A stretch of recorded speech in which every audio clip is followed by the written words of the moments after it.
It had been 4 years since my wife had died, and 3 years since my children had started urging me to move. They thought the family home where they had all grown up was too big for a single man. I resisted as long as I could, but realized that in the end, they were right. I had no desire to live with any of my offspring, nor did they need me. I have to admit that as I got older, I became more and more irritable. I was fine most of the time, but I developed a short temper and an intolerance for people who acted like assholes. Hell, why wouldn't I be? I'd spent my whole life being nice to people I didn't like just to be socially acceptable. Now it didn't matter anymore. After the kids and I finally came to an agreement, I started preparing. The hardest part was getting rid of my stuff. You'd be surprised how much junk a person can accumulate over a lifetime, especially if they've spent most of it in the same house. I was a little disappointed that I wasn't able to pawn more stuff off on the kids. My son, Robert, an attorney, took my Snap-on tools, and my daughter, Marcy, a doctor, agreed to take her mother's china. She was going to keep it for her daughter. Darcy, a teacher and the oldest in the group, took a grandfather clock that belonged to my father. I think they each took something so I wouldn't be offended. I had a yard sale every other week during the summer, and eventually a wholesaler of used furniture came to me and bid on what was left. It was sad to see my whole life go without a word. I was a little depressed and a little angry. I wasn't mad at my kids because they did the right thing. I was angry at myself for getting old. Blackwater Village required a contribution. The money from the family home covered that amount. I didn't have much left because I chose a studio apartment. It had just one room and a bathroom. The kitchen had a small cooking area, enough for a coffee pot and microwave, but no stove. I wasn't going to do much cooking since meals were included in the exorbitant monthly fee. There was also a small refrigerator under the countertop, which was perfect for my fosters. Unfortunately, the room was dominated by a full-size bed. The kids surprised me with a new HD TV and a leather chair. What more could a man want? A computer wouldn't have hurt, but there were several computers with internet access in the common area that could be used. It didn't take long to get used to the daily routine. Since I always got up early, I was able to take my morning walk without being disturbed. Usually, me and a lone woman would circle the perimeter of the grounds. She smiled, but avoided making eye contact. I'd seen her a few times in the main building, but had no idea who she was. She always wore stylish suits for outings. Her hair was shoulder length and silky, like a shampoo commercial. Her hair was mixed, silver and gray. I was impressed that she was confident enough to do this. Most women dye their hair ridiculous colors in an attempt to look younger. The minimum age to enter this place was 65, so it seemed silly to me. I never understood vanity. Eventually, I learned that my companion's name was Eleanor. Eleanor was married to Frank Stryker, a retired Air Force colonel. The Strykers lived in the largest unit in the entire complex, and he flaunted that fact every chance he got. Just looking at the man made my blood boil. He was the epitome of arrogance, and I lost my temper every time I got near him. As far as I was concerned, Eleanor was a beautiful woman, and her husband treated her like shit. He didn't abuse her or do anything like that, but he took her for granted and always spoke to her in a demeaning manner. If I had said any of the things he said to my late wife Emma, I would have gotten a cast-iron skillet to the head and deserved it. Now you're wondering how I got so much useful information? The ratio of single women to single men in communities like Blackwater was very unbalanced. As soon as there was an available male in the community, the vultures would descend on him. I'm being a little harsh. These women are not vultures by any standard, just lonely widows hoping for a little attention. The metaphorical term, circling doves, is not an apt description. I am fortunate enough to have a wonderful companion at every meal. Getting them to talk about other women was not difficult at all. Unfortunately, I had to learn a lot about the women I didn't care for in order to learn a little about Eleanor. Frank Stryker loved to brag. He was always ready to talk about his brilliant military career, his great athletic skills, and his collection of awesome memorabilia. After spending a few hours on the computer, I discovered that he was not an Air Force colonel, but a lieutenant colonel in the reserve. After 20 years of service, he received a free promotion to colonel, but never reached that rank. He was never in combat and spent his entire career as a supply officer. Please understand that I am not demeaning his position or service, but questioning the way he presented himself and his status to others. If you listened to Frank, you would soon believe that he single-handedly won the Vietnam War. I had no trouble getting Frank to show me his amazing collection of expensive junk. He had an entire room filled with display cases and shelves. I saw a Mickey Mantle baseball card, an autographed O.J. Simpson soccer, and 100 other sports collectibles. A beautifully framed engraving of Whistler hung on the wall, a lithograph by Peter Max off to the side. 2 albums held pages and pages of autographs and signed photographs. He was obsessed with his possessions and bragged about each one. Eleanor sat quietly with her book while Frank methodically guided me through the department. The most interesting thing I noticed was the double beds. Several weeks passed. Eleanor and I still walked every morning, but never together. There was never a nod of acknowledgement between us. My relationship with the mistresses of the estate was steadily improving, and I used this time to improve my social skills. I also spent a lot of time observing and studying Frank. There was something he was really good at. He was an excellent tennis player and was almost a pro at golf. We went bowling one evening as a large group, and I was again amazed at his talents in the alley.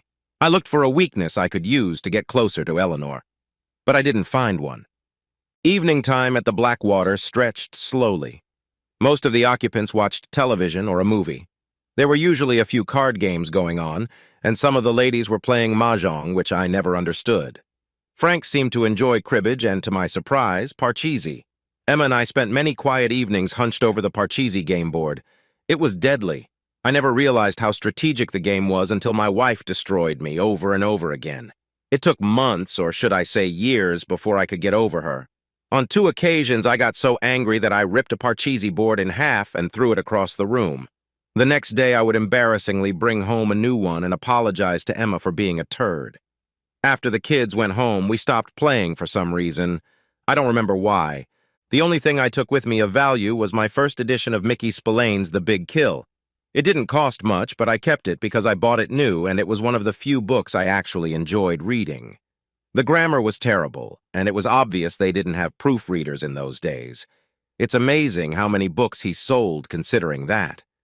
After 30 minutes spent on the computer, I found several autographs of my favorite author for sale. I printed out 3 of them and spent the rest of the evening practicing my forgery skills. I'd never been very good at it, but hell, Frank couldn't know that. Now I had a signed first edition. That had to be worth something. The first thing I did was mention and show off my new jewel to a few buddies who were hanging around Frank. He didn't approach me right away.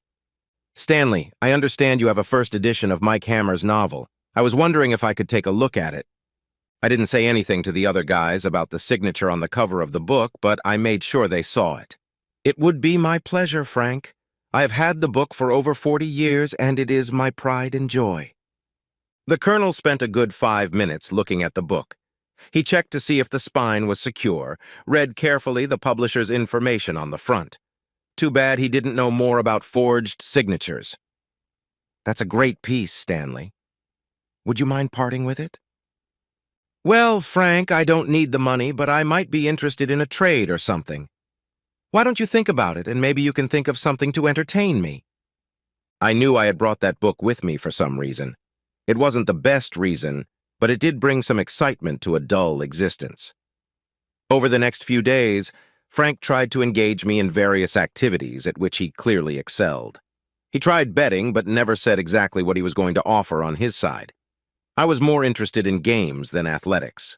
Poker was his first choice, but I still didn't respond. I was waiting for parcheesi. It didn't matter because I was planning on losing anyway. I just felt like I could put on a more convincing show in something I was good at. The day came when he proposed, and I reluctantly accepted. By this time, many residents had learned of the bet. I didn't really want an audience, so I agreed to one observer to clarify or witness the terms of the wager, but not to observe the game. The big day came, and Frank was damnably cocky. He had no doubt that he would beat me, and he was already flaunting it. We sat down at a secluded table in the common area and went over the rules of the game. "Mr. Stryker, I'm putting my first edition of a Mickey Spillane novel on the line. What are you offering?" "Mr. Clark, I've made you several offers over the past few weeks, but you've rejected them all. I assume you have something in mind, so I'll have to hear what it is and then make a decision. It seemed to me that we were beginning to address each other formally. It gave the wager a certain ceremonial air.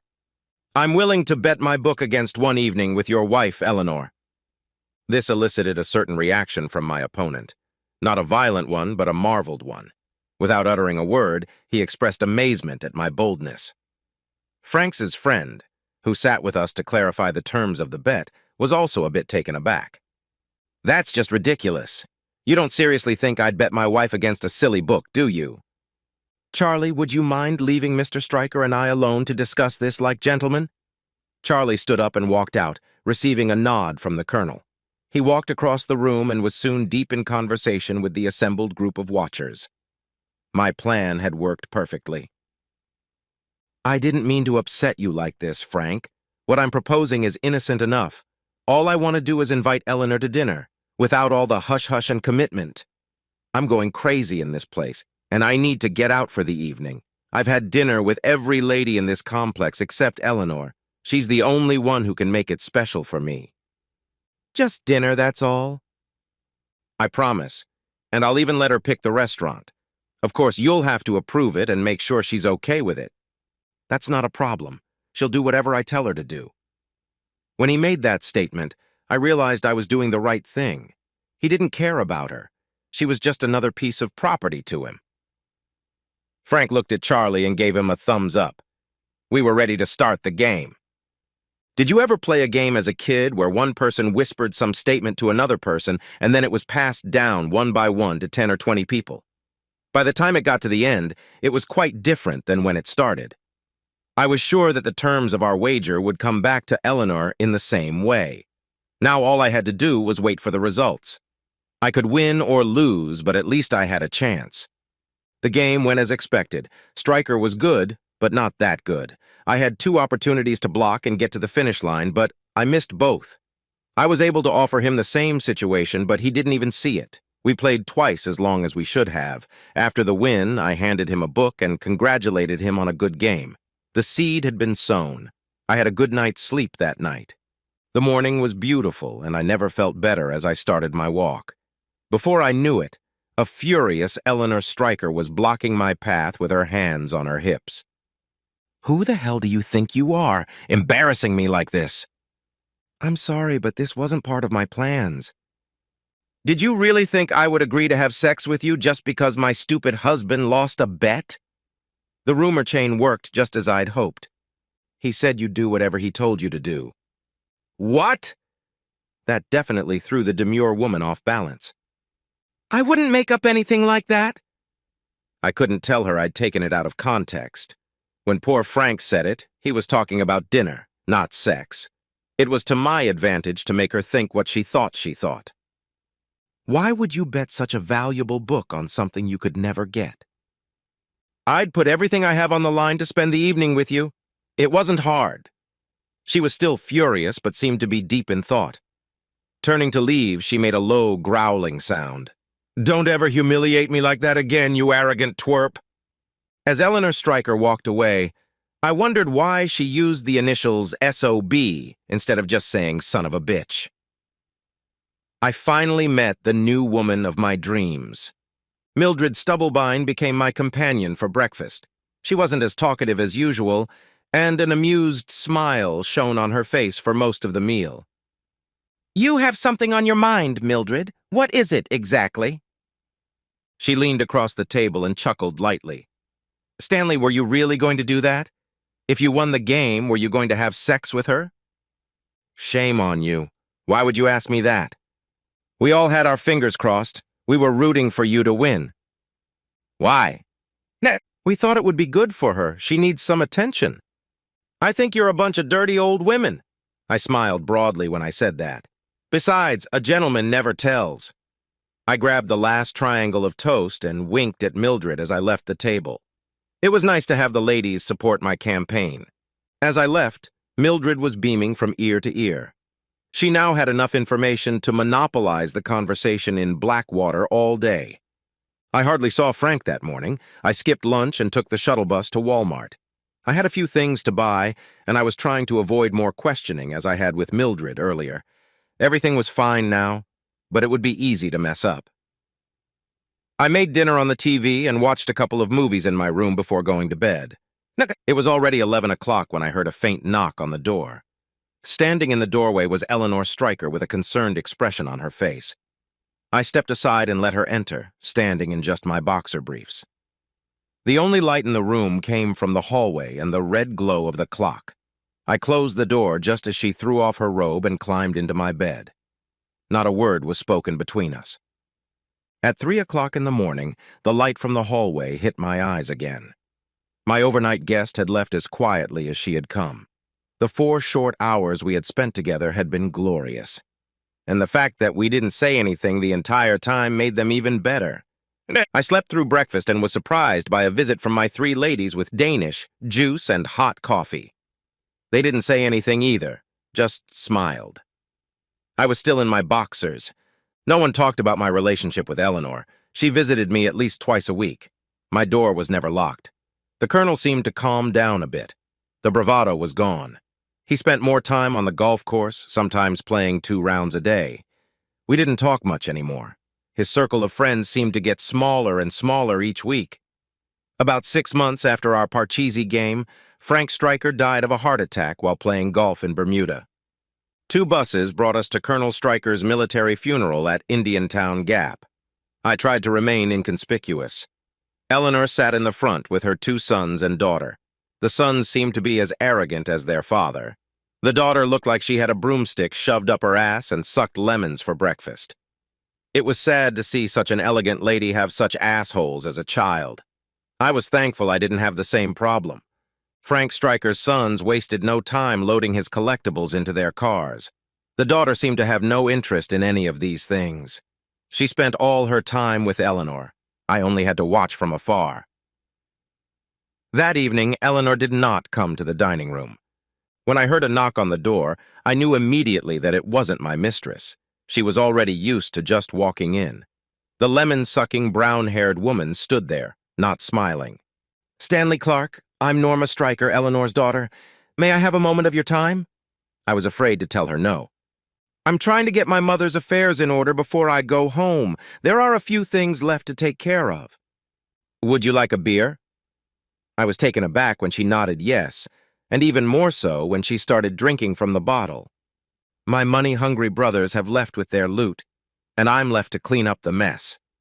I have one small problem to solve before I can leave. She swallowed half her beer in one gulp. "I don't see how I can be of any use. My mother craves the companionship she's been deprived of for years. I understand you are ready and willing to offer her what she needs, and I would like to pay you for your services." "Why on earth would you want to pay me for something I'm willing to do for free?" She finished her beer with a second sip. "I feel obligated to protect the inheritance. My father left a lot of money. It's a life annuity for my mother with the provision that it be passed equally to each of the children upon her death." "I don't want Eleanor's money. I don't need it, and I don't see any reason to separate us." "I don't want to separate you. In fact, I want you to move in with her. The board says it's okay, and Mom will like it." "What's the problem? How can we keep you both from getting married?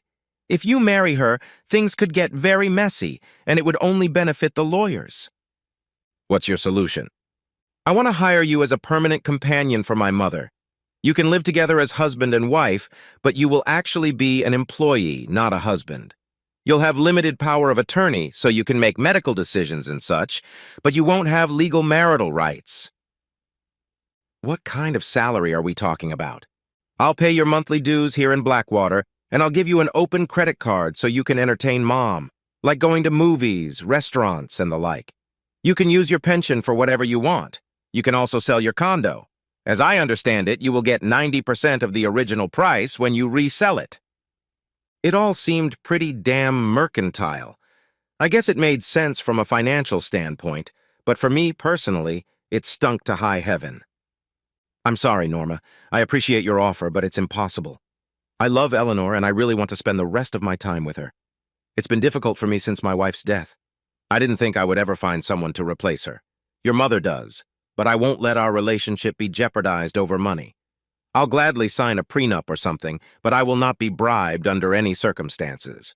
From what I understand, she can give the entire annuity to her kids, and we can live just fine on what I have. Well, maybe not as well, but nice. Would you like another beer? No more beer, thanks. I've got to get back to Chicago. Can I call you at the end of the week? I'll look forward to it. In the meantime, I know a nice lady who needs someone to hold her hand. I feel obligated, and I intend to honor that obligation until you tell me otherwise. Do as you see fit, Mr. Clark.